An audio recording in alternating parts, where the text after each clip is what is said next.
Welcome to the all-new, totally redesigned Subaru Forester. We're going to cover basic steering wheel controls and radio controls to help new owners get started. So let's dive in. Let's start with steering wheel controls. The left-hand side is mostly radio controls with a few other things for your phone. These arrows here will change between different radio presets or different audio tracks that you're listening to from a connected device. Source will toggle between FM, AM, satellite, and any other connected devices. The arrows here in the middle will change the screen between your dials ahead of the steering wheel. If you click up or down on this, it will change whatever screen is displayed. There's several screens in here for fuel economy, trip information, individual tire pressures, things like that. Whatever screen you leave it on is the one that will stay.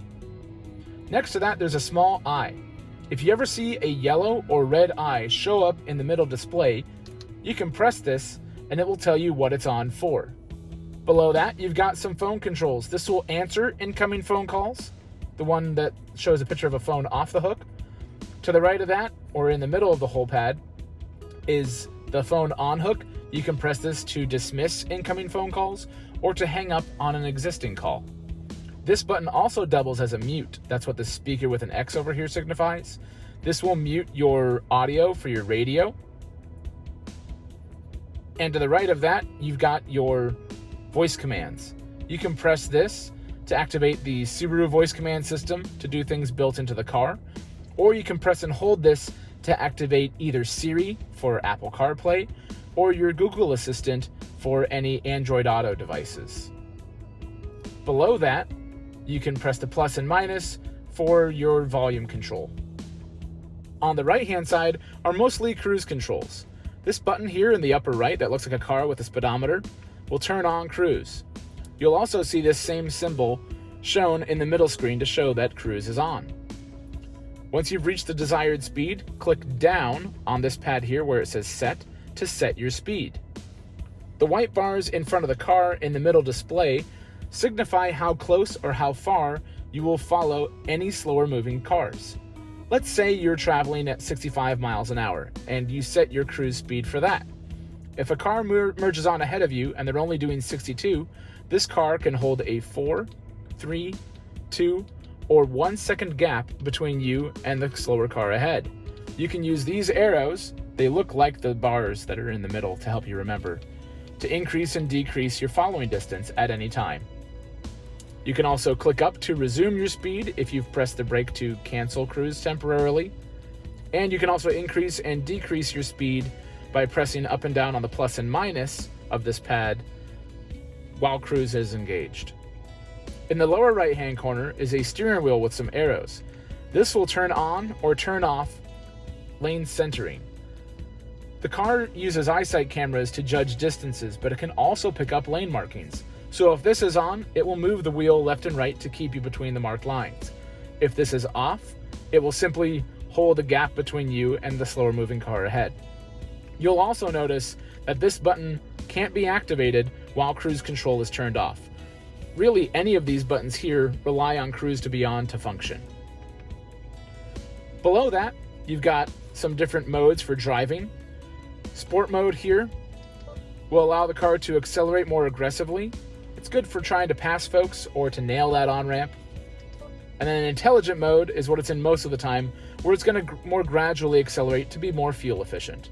On the back side of the steering wheel are paddle shifters. There's a plus sign on the right-hand side and a minus sign on the left-hand side. If you have your transmission in manual by going down to drive and over to the left for M for manual, the display down at the bottom will change to a numerical system, and it'll show what gear that you're in. You can shift up and shift down if there's a white arrow showing that you can shift. Some cars just have a low gear, they don't have this manual feature. Let's go over some basics for the radio screen. It's really 3 screens if you think about it. This top screen always remains, the bottom section, pretty much everything from the home button on down below remains, and the radio screen is what you can mostly change. Starting at the top, this screen is kind of like the middle screen between your dials that we went over earlier. You can use these arrows on the left and right to change what displays up here. Whatever screen you leave it on is the screen that will remain. At the very bottom, you've got climate controls.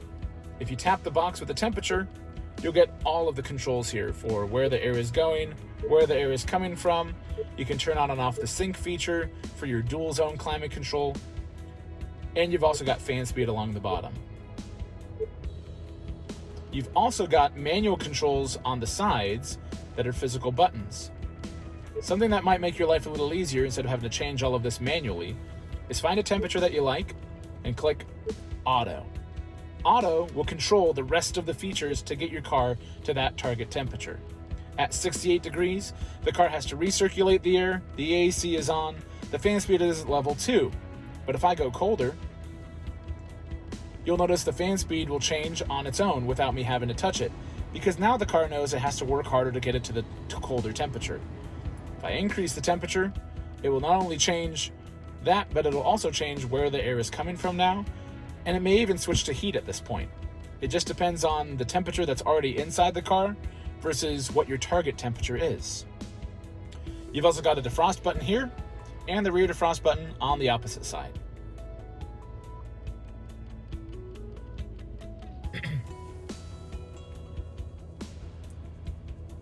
Above those, you have volume and tune, so you can dial in radio stations. Speaking of radio, let's head there next.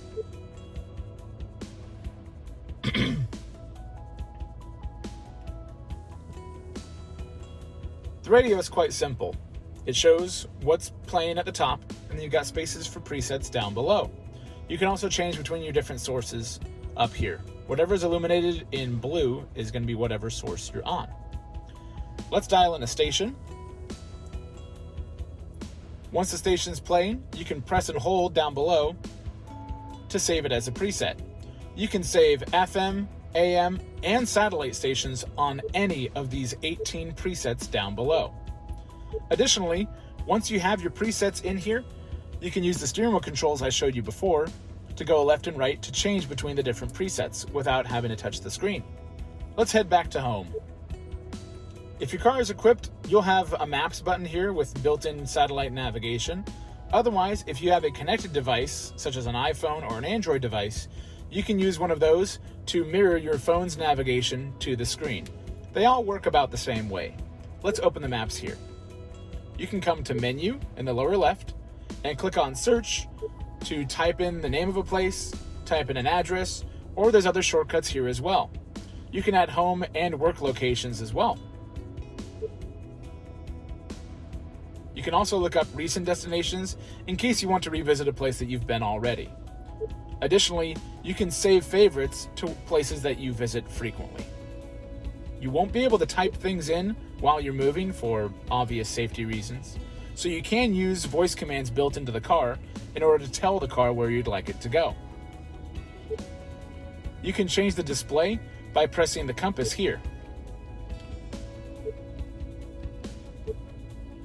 You can also turn on and on different voice prompts from here.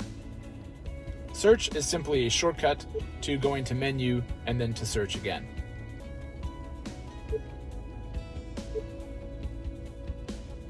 Along this row of buttons down here, there's a vehicle icon that can get you to major vehicle settings instead of having to dive into the full settings listing. Things like traction control and safety systems can easily be turned on and off from this simple shortcut. If you're going to be going through a car wash, you'll want to go to driving assistance and turn off pre-collision braking. Especially for touch car washes that have things coming towards you slowly, your eyesight cameras that are judging distances between you and other potential hazards could misinterpret those spinny bristles as something that you're going to collide with and lock up the brakes. You want to turn this setting off before you go through a car wash. To get out of any of these screens, especially if there's not an exit button in the upper right-hand corner, you can simply press the home button to get you back to the main page. To connect a phone, simply go to Phone. The car will recognize that there's not a device that's been added, and you can follow the prompts here. Open the Bluetooth on your phone and pair it that way first, especially for iPhones and Android devices. After it's paired via Bluetooth, it will recognize that the device can be capable of doing wireless Apple CarPlay or wireless Android Auto, in which case it will walk you through the prompts for those as well. Once you have a device connected, you'll see them listed in this Manage Devices screen just to the right of the home screen. If you need to switch between different devices, simply click on the device and click Connect in the upper right-hand corner. If you're concerned about the Subaru Starlink app being grayed out, don't worry. You likely have Subaru Starlink services already enabled. This app was simply a way to bring stuff from your phone to the screen, which is now accomplished by things like Apple CarPlay and Android Auto. You probably don't need the Starlink app. Instead, download the My Subaru app that manages your Starlink connected services, and you'll be able to make full use of the remote features, schedule service, and also you'll likely have the emergency buttons that are above you by your map lights, the SOS and the I, to be able to contact emergency services or roadside assistance. To go over additional features on your Subaru Forester, get in touch with your Love Encore delivery specialist and schedule an appointment to get more in depth with this tech. People tend to enjoy things more when they know how things work, and that's why we offer the Love Encore program. This video would be far too long if we went through all of the features in here. So give us a call and set up a time, and we'll see you then.